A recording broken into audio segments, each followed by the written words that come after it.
में पार्टिसिपेट भी किया गया, तो क्या मैसेज देना चाहिए?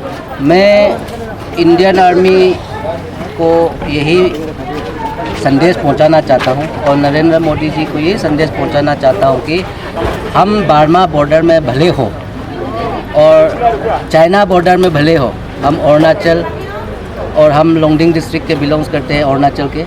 हम देशवासी के लिए बहुत बहुत शुभकामनाएं करते हैं और हमारा देश नरेंद्र मोदी जी का नेतृत्व में बहुत आगे बढ़ रहा है और मैं आशा करता हूं कि इंडियन आर्मी, इंडियन नेवी और इंडियन एयरफोर्स जो भी इस तरह का गलत चीज़ को, टेररिस्ट को रोकने के लिए कामयाब हुआ है इस पहलगाम अटैक के बाद, तो हम लोग यहाँ के लोग बहुत खुश हैं उससे और हम बहुत ज़ोर से कहना चाहता हूँ कि हम भारतवासी हैं और हम इंडियन हैं।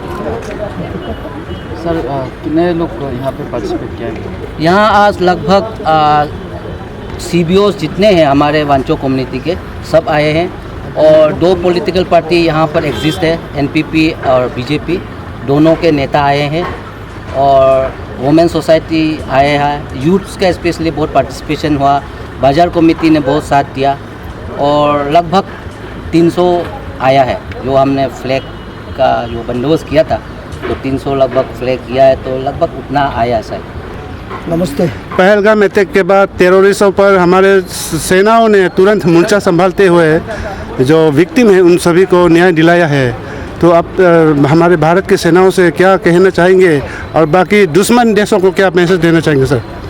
मैं ये कहना चाहता हूँ कि हमारा भारत इतना पीछे नहीं है, लेकिन जो दुश्मनों ने सोचा है कि भारत कुछ भी नहीं है, लेकिन पत्थर का जवाब पत्थर से दे दिया, गोली का जवाब गोली से दिया है। वो लोग पहलगाम में आप हिंदू ने मुस्लिम में बोल के और लोग का सामने अपना मर्द को जो मारा है वो बहुत गलत किया था।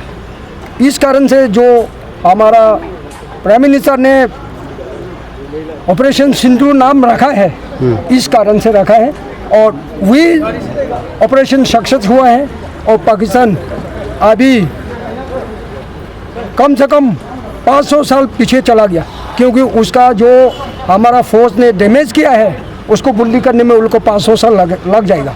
और साथ ही साथ हमारा इंडियन गवर्नमेंट को मैं ये कहना चाहता हूँ, 1962 में जो वार हुआ था चाइनीज़ का, उस समय में हमारा अरुणाचल में हुआ था, लेकिन वहाँ दुनिया भर का हथियार पड़ा हुआ था और दुनिया भर का बम पड़ा हुआ था, लेकिन हमारा अरुणाचल का आदमी को कोई सिखलाई नहीं था, हथियार कैसा चलाना है, बम कैसा फेंकना है, कुछ मालूम नहीं था।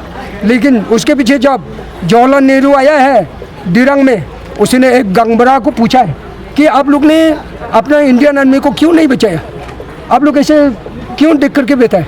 तो गंगबरा ने बोला कैसे बचाता है सब, आप बताइए।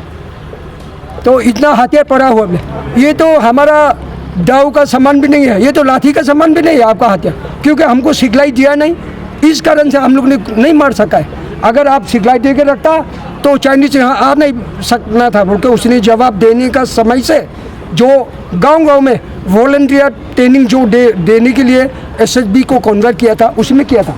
उसी तरह अगर अभी भी आज जो लड़ाई हुआ उसमें ख़त्म होगा बोल के कोई मालूम नहीं है। पाकिस्तान का सर हो चाहे चाइनीज़ का सर हो, कहीं भी लड़ाई हो सकता है, लेकिन हमारा जो दूर दराज इलाका में रहने वाला गांव वाला को अगर सही ढंग से सिखलाई देगा, अगर गवर्नमेंट रखता है तो समय आने पर काम आना था, लेकिन ऐसा नहीं होने से सिर्फ फोर्स को देखते रहने से बाकी गांव वाला तो ऐसे ही मर जाएगा। तो मैं गवर्नमेंट से ये अपील करना चाहता हूँ कि पहले जैसा सिखलाई देता था तो गांव-गांव में अगर हथियार का सिखलाई करके ट्रेन करके रखने से हम लोग कभी भी यूज़ कर सकता है बोल के मैं ये सोचता हूँ। Thank you. आज ऑपरेशन सिंदूर के तिरंगा यात्रा के शुभ अवसर पर हमारे भारत के सेनाओं से क्या मैसेज रहेगा आपके? बहुत गर्व के साथ मैसेज देना चाहूँगा। ये जो भारतीय सेनाएं तैनात है, तीनों विंग्स की, Indian air force, navy, Indian army, joint operation चलाया गया, उनको मैं ये मैसेज देना चाहूँगा कि भारत के कोई भी कॉर्नर भारतीय को छोड़कर